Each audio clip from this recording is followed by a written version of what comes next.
preços. Mas essa visão está errada, e não é culpa delas, até porque a ciência econômica dominante define inflação como a alta no nível de preços. E a mídia e os economistas repetem essa definição todo santo dia.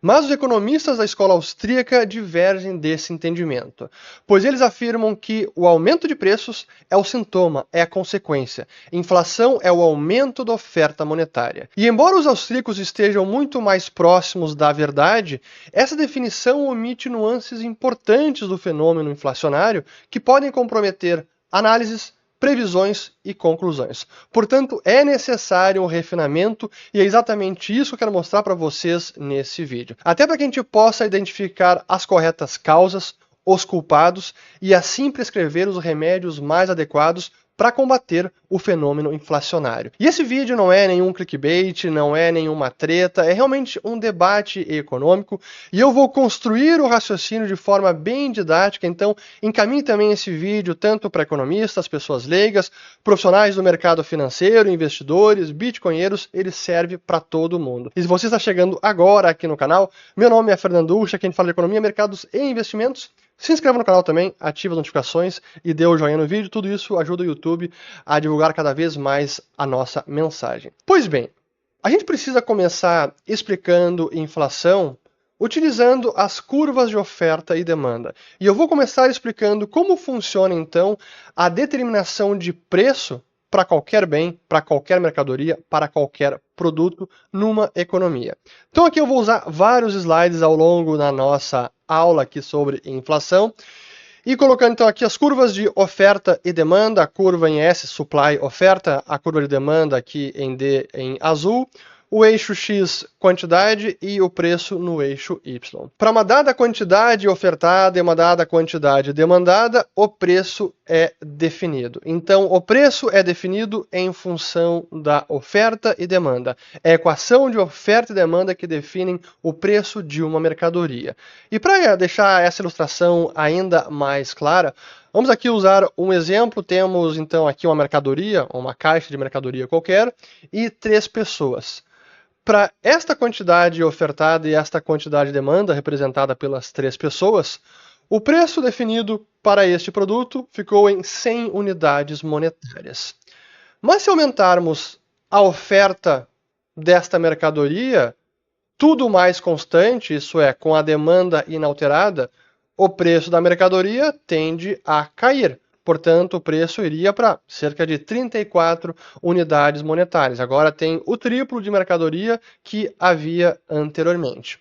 Porém, se a demanda aumentar e aumentar mais do que a oferta, essa demanda maior pode resultar num preço ainda mais elevado. Então agora a mercadoria, mesmo com uma quantidade maior ofertada, já que a demanda aumentou muito mais, agora o preço da mercadoria estaria em 150 unidades monetárias. Então vejam que o preço aqui definido, ele é uma função tanto da variação da oferta daquela mercadoria, quanto também da variação da demanda por aquela mercadoria. Então guarda essa relação porque ela é fundamental. O preço é determinado pela equação de oferta e demanda. São os 2 fatores e não um unicamente. Quando a gente entende isso, a gente aplica este raciocínio, esta lógica para o dinheiro, o mesmo é válido. Porque o dinheiro, assim como qualquer outro produto e mercadoria, também está sujeito à lei de oferta e demanda. O dinheiro também é uma mercadoria, mas claro que é uma mercadoria diferente, porque a moeda é a principal mercadoria de uma economia, porque toda e qualquer transação é feita em troca de moeda. Então, por isso que é tão importante o dinheiro. Mas a lei de oferta e demanda se aplica igualmente ao dinheiro. Voltando aqui aos nossos slides, então temos aqui a quantidade de pessoas numa economia e a oferta, que é o estoque de moeda em circulação, aqui ilustrado por cédulas de dinheiro e moedas metálicas. Portanto, é a oferta de moeda e a demanda por moeda que definem o preço do dinheiro. Então, o preço da moeda é definido tanto pelas variações na demanda por moeda, quanto pelas variações na oferta de moeda. Mas a gente vem a pergunta, bom, mas qual é o preço do dinheiro? O preço do dinheiro é tudo aquilo que ele pode comprar. É o seu poder de compra. Para entender o que eu quero dizer com isso, vamos usar um exemplo. Quanto é que custa um automóvel? O preço do automóvel é 50 mil reais. Mas qual é o preço de 50 reais? Quanto custa 50 reais? Bom, tudo que eu posso comprar com 50 reais. Então eu posso ir, sei lá, com 2 sacos de laranja para comprar 50 reais. Invertendo a lógica e pensando desta maneira, a gente consegue entender como o preço do dinheiro é tudo aquilo que ele pode comprar. É o seu poder de compra. Portanto, quando a gente fala de preço do dinheiro, é o seu poder de compra. E não dá para dizer, não, o preço do dinheiro é a sua taxa de câmbio. Então, R$ 1 compra menos de 20 centavos de dólar. Ou $1 compra R$ 1, porque a gente entra no raciocínio circular. É a referência circular. Não pode o preço de um ser função do outro e o preço do outro ser função do um. Então, não é assim que funciona. Por isso que aqui vamos considerar que estamos numa economia em que há apenas uma única moeda e mais nenhuma em circulação, e aqui é a moeda principal. Por isso, o preço do dinheiro, voltando, é o seu poder de compra. É tudo aquilo que ele pode comprar. Este é o preço do dinheiro. Dessa forma, se a quantidade de moeda aumenta, se a oferta monetária é incrementada, cresce o estoque de moeda, tudo mais constante, isso é, a demanda por moeda inalterada, o preço do dinheiro tende a cair. O dinheiro tende a valer menos, porque agora há uma quantidade maior ofertada para a mesma demanda. Porém, se esse aumento de moeda for compensado, até neutralizado por um aumento na demanda, o preço do dinheiro pode ficar inalterado. Ou, de repente, o aumento da oferta monetária é mais do que compensado e a demanda cresce além do aumento da oferta monetária, o preço do dinheiro pode até subir. O dinheiro está valendo menos. Ele tem um poder de compra maior. Então, notem que o preço do dinheiro, o seu poder de compra, ele pode variar pelos dois fatores dessa equação, tanto por variações da oferta quanto por variações da demanda. E então, o preço do dinheiro é a resultante dessa equação, variação da oferta e variação da demanda por moeda. Avançando no raciocínio, quando a gente fala de oferta de moeda, nós estamos nos referindo ao estoque de moeda em circulação. Depois a gente vai mostrar como mensurar esse estoque de moeda. Então essa é a parte da equação da oferta monetária. Pelo lado da demanda por moeda, a demanda ela é representada tanto pela demanda por liquidez dos agentes, o quanto que cada indivíduo e empresa quer manter de saldos de caixa. E em alguns momentos a demanda por moeda pode aumentar e muito, como foi no caso da pandemia lá em 2020, por conta de enorme incerteza e imprevisibilidade. Por precaução, se aumenta o seu nível de encaixe, a sua preferência por liquidez, sim, para usar a terminologia de Keynes, isso aumenta a demanda por moeda, ou reflete numa maior demanda por moeda. Então, esta é a primeira, digamos, fonte de demanda por moeda, liquidez, saldos de caixa. A outra demanda por moeda é representada pela própria produção da economia. Quanto mais uma economia produz em termos de bens, serviços, mercadorias, ativos, maior será a demanda por moeda. Portanto, uma economia em crescimento, uma economia que ganha cada vez mais produtividade, representa uma demanda maior por moeda. A demanda por moeda, representada por necessidade de liquidez ou saldos de caixa, não é tão fácil de mensurar. Não há um único indicador que representa rigorosamente a demanda por liquidez ou saldos de caixa. Mas a produção da economia, sim, uma economia em crescimento é relativamente fácil de mensurar. Então, uma economia em crescimento significa uma maior demanda por moeda. Felizmente, do lado da oferta monetária, é relativamente simples acompanharmos a evolução da quantidade de dinheiro numa economia e por várias métricas. E é o que eu preciso apresentar agora, então, as principais utilizadas, começando pela base monetária, que muitos já ouviram falar, muitas vezes falam, não, a inflação é o aumento da base monetária, ou só é o aumento da oferta monetária. Agora a gente está entrando na minúcia e refinando para que a gente entenda rigorosamente de qual oferta monetária estamos falando e qual oferta monetária que realmente importa e qual que o Banco Central tem sob seu domínio e qual que está sob o domínio dos bancos, por exemplo. Então, começando pela base monetária. Esse é o dinheiro que o Banco Central controla diretamente. E aqui temos não apenas o papel moeda em circulação, cédulas e moedas metálicas, mas também o dinheiro que é criado eletronicamente pelo Banco Central, chamado de reservas bancárias. Esse é o dinheiro dos bancos que está depositado no Banco Central, numa espécie de cofre, e é um dinheiro que fica inerte no balanço do Banco Central e é capturado por esta métrica base monetária. Então, aqui é o dinheiro base de uma economia. Só para termos uma noção de como isso mudou ao longo dos últimos 17 anos, desde a grande crise financeira de 2008, aqui temos a base monetária em dólares, então da economia americana, e a área em verde seria a moeda em circulação. Aqui, efetivamente, cédulas e moedas metálicas. Vejam que até o início da grande crise financeira de 2008, a moeda em circulação é praticamente a mesma quantidade de base monetária. Então, as reservas bancárias eram uma parte bem menos representativa da base monetária total. A partir de 2008, a partir das rodadas de afrouxamento monetário, que foram aquelas injeções de liquidez, criação de dinheiro pelo Banco Central, a base monetária explodiu porque foram justamente as reservas bancárias que foram utilizadas para a compra de ativos. E de que forma? O Banco Central simplesmente criando esse dinheiro para então comprar ativos do sistema bancário, e por isso que desde este ano de 2008 nós vimos a base monetária crescer muito mais do que o dinheiro em espécie em circulação. Mais importante, moeda em circulação está efetivamente circulando ou está no caixa de algum banco.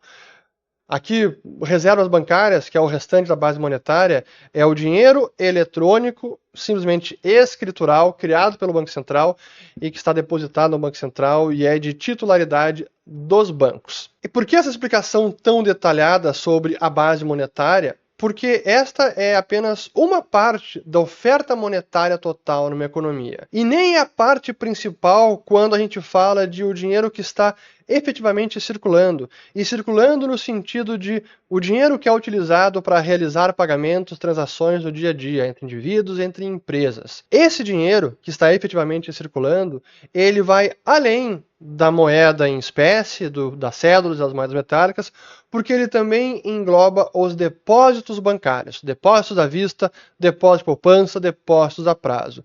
Então, considerando não apenas o dinheiro em circulação em espécie, que aqui está menos de 2,5 trilhões de dólares, um pouco menos, 2,3 trilhões de dólares em julho de 2025, quando nós consideramos também todos esses depósitos que eu acabei de descrever, aí nós chegamos ao famoso M2, é o nome deste agregado monetário que considera dinheiro em espécie em circulação, depósito à vista, depósito a prazo, depósito de poupança, e a massa monetária que efetivamente é utilizada para realizar pagamentos, realizar transações comerciais numa economia.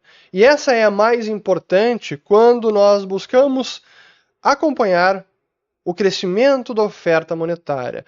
Quando nós buscamos acompanhar a variação da oferta monetária na economia e para análises e previsões de preço, de mercadorias, de bens em geral, de ativos, é mais importante acompanhar o M2 do que unicamente a base monetária. Porque, de novo, a base monetária tem uma boa parte aqui na forma de reservas bancárias, que é um dinheiro inerte no cofre dos bancos. Mais adiante voltaremos a essa distinção entre M2 e base monetária, porque isso é fundamental para entendermos a direção do poder de compra do dinheiro.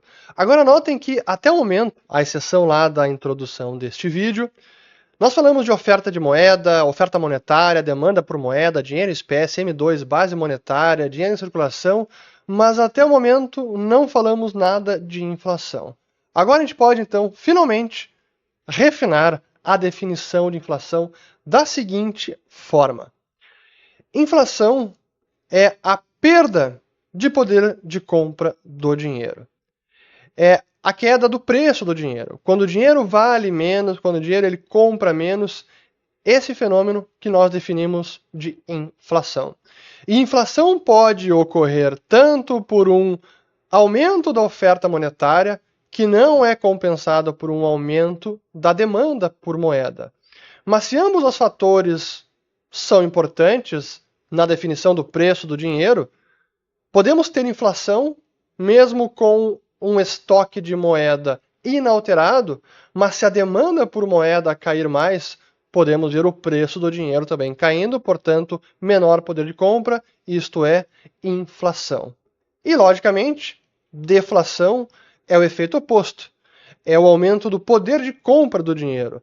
É o preço do dinheiro subindo. É o dinheiro valendo mais. E isso pode acontecer por uma demanda maior por moeda, que não é compensada por uma quantidade maior de moeda, então a demanda sobe mais que a oferta de moeda, ou mesmo um aumento de oferta monetária que é mais do que compensado pela demanda por moeda. Uma economia que cresce cada vez mais, a demanda por liquidez dos indivíduos, produção econômica robusta, pujante, e isso vai fazendo com que o dinheiro ganhe poder de compra ao longo do tempo, o que nós denominamos de deflação.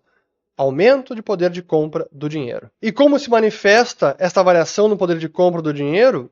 No aumento de preço, no aumento generalizado de preço de economia e que normalmente é expressado por meio de um índice de preços. Aqui no caso vou usar o CPI americano, que é equivalente ao nosso IPCA.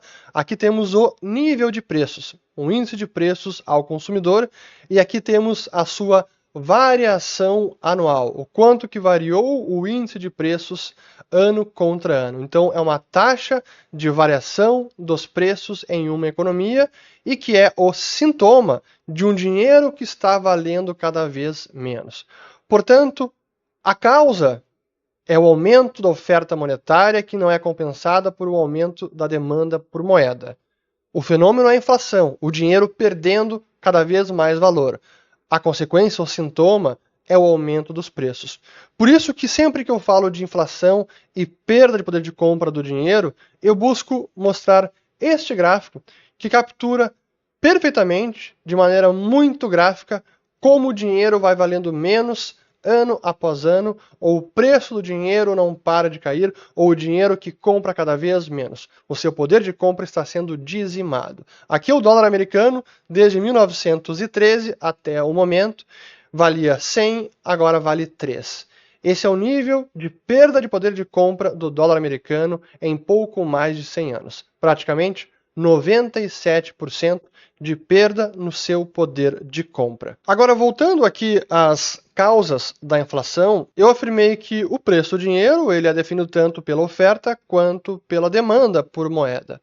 Mas desses dois fatores, apenas a oferta de moeda que realmente pode causar uma inflação constante ano após ano, ou até mesmo, no limite, uma hiperinflação, que é a perda quase que completa do valor do dinheiro, do seu poder de compra, quando o seu preço vale quase zero. Porque apenas a oferta de moeda que pode ser aumentada ano após ano, hoje em dia, pelos bancos centrais. Pelo lado da demanda por moeda, também é possível resultar em inflação.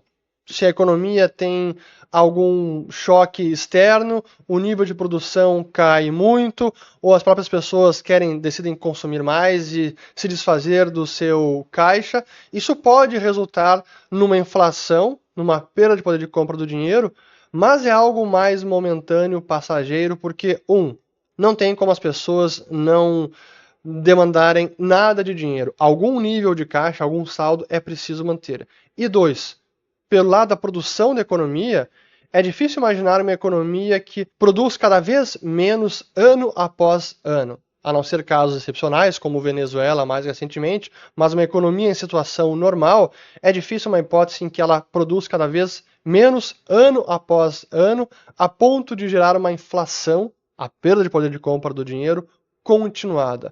Por isso que, nesta equação, o mais importante é justamente a oferta monetária, e é por esse motivo que os austríacos focam tanto no acompanhamento dos agregados monetários, porque é observando as variações da oferta monetária que a gente pode entender para onde está indo a quantidade de dinheiro e como isso vai afetar o poder de compra da moeda, o seu preço. Agora, um adendo sobre processos hiperinflacionários, porque eles costumam acontecer em paralelo, tanto um super aumento da oferta monetária, então o governo imprimindo cada vez mais moeda sem parar, então é uma expansão monetária, não para de imprimir dinheiro, e por outro lado, as próprias pessoas também desovando essa moeda, descartando o dinheiro, não mais demandando, certamente não na quantidade que antes demandavam, porque agora o dinheiro está valendo menos, o governo está destruindo o poder de compra do dinheiro,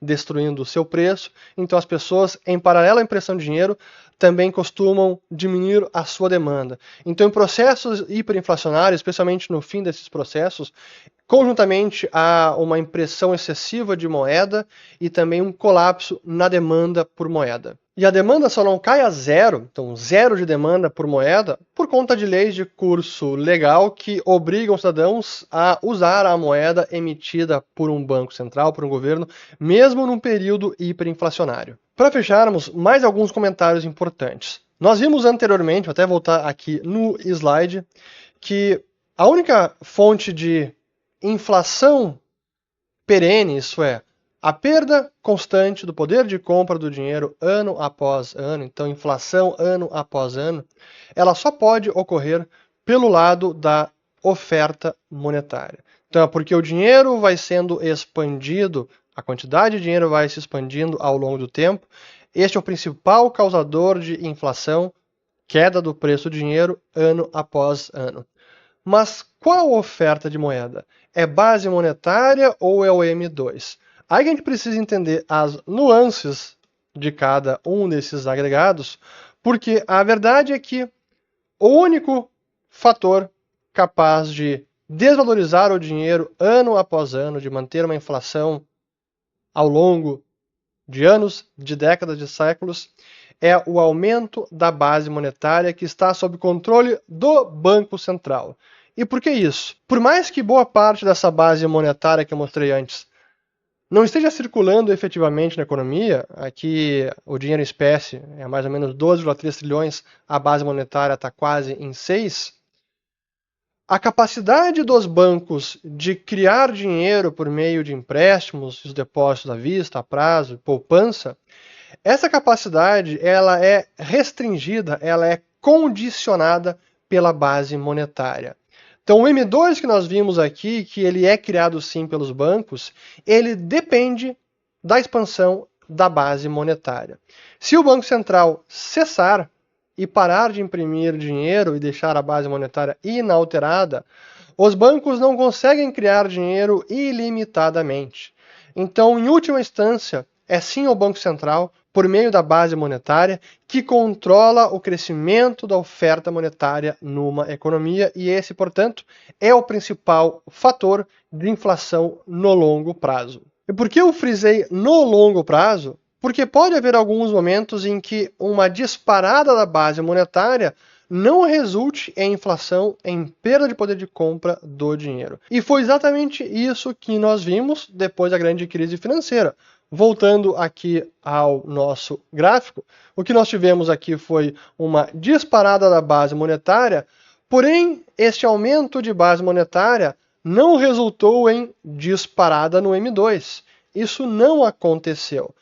Porém, na pandemia, isso sim aconteceu. Não apenas a base monetária disparou para mais de 6 trilhões, como também o M2 disparou, porque aqui foi um efeito conjunto do Banco Central imprimindo dinheiro e do fiscal, Tesouro Americano, também gastando e distribuindo cheques pelos correios. E por que essa distinção é fundamental? Porque o M2 realmente é o dinheiro utilizado para pagamentos de bens e serviços e a base monetária não. Aqui, de fato, é o dinheiro circulando na economia. A base monetária, não. E ao ignorar essa distinção, muitos austríacos previram incorretamente que aquela injeção de dinheiro depois da crise de 2008 geraria uma inflação enorme, que o dinheiro perderia muito valor, alta taxa de inflação. O que não aconteceu. Aconteceu sim na pandemia, mas não antes. Por isso que é importante também identificar corretamente esses fenômenos, qual é o agregado que está subindo, qual depende de qual, e como cada um impacta no poder de compra do dinheiro. Agora tem uma curiosidade. A inflação constante, a perda de poder de compra do dinheiro ano após ano, o aumento generalizado dos preços ano após ano, é um fenômeno relativamente recente e que na história monetária a gente poderia destacar apenas os últimos 100 anos, porque antes disso, os preços, ou melhor, a moeda ou dinheiro se comportava de forma distinta. E para isso eu vou utilizar um gráfico de longuíssimo prazo, que é o indicador de preço ao consumidor do Reino Unido de 1210 até 2016. Vejam só, aqui é o indicador, portanto é o nível de preços e não a variação ano após ano. De 1200 até praticamente aqui 1550, uma pequena variação. Aí tivemos o período da Revolução dos Preços, que é quando a Espanha descobriu as Américas e acabou minerando muita prata, levando para a Europa. Os preços, claro, subiram porque a prata tinha sido desvalorizada. A prata ficou mais abundante, portanto, ela perdeu valor, o seu preço caiu, ou dito de outra maneira, os preços acabaram subindo. Mas vejam como foi o crescimento aqui de 0,4 para 0,6, para 0,8, para 1, depois houve uma queda de preços, depois ali no período da grande restrição, quando o Banco da Inglaterra permitiu que os bancos não resgatassem o dinheiro em espécie, então as notas circulavam e não podiam ser convertidas em ouro nem em prata, os preços subiram novamente, mas subiram para 1,8, então, e aqui depois voltou até 1900, 1,2. Agora eu vou colocar este gráfico e estendê-lo, em vez de até 1900, até 2016. Vejam a diferença. É surreal. É uma disparada exponencial. Os preços, o nível de preço aqui vai para o nível 100. De 1,8 no início do século passado para 100. É absolutamente surreal.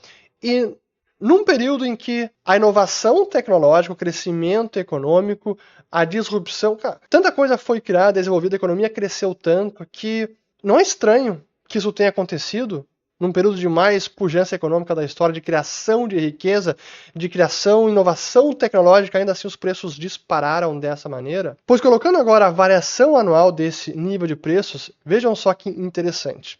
De 1200 até praticamente 1900, nós tínhamos períodos de inflação, os preços acabavam subindo, períodos de deflação, o dinheiro ganhando poder de compra, os preços, portanto, caindo, e isso prosseguiu ao longo de todos esses 7, 8 séculos. Mas a partir do século passado, com o advento e a consolidação dos bancos centrais, e logo depois com a era do papel moeda inconversível a partir do dia 15 de agosto de 1971, o que nós tivemos foi simplesmente inflação. Perda de poder de compra do dinheiro, não temos mais preços em queda, o dinheiro não ganha mais valor, ele só perde valor ano após ano. Pois essa é uma característica marcante da era dos bancos centrais.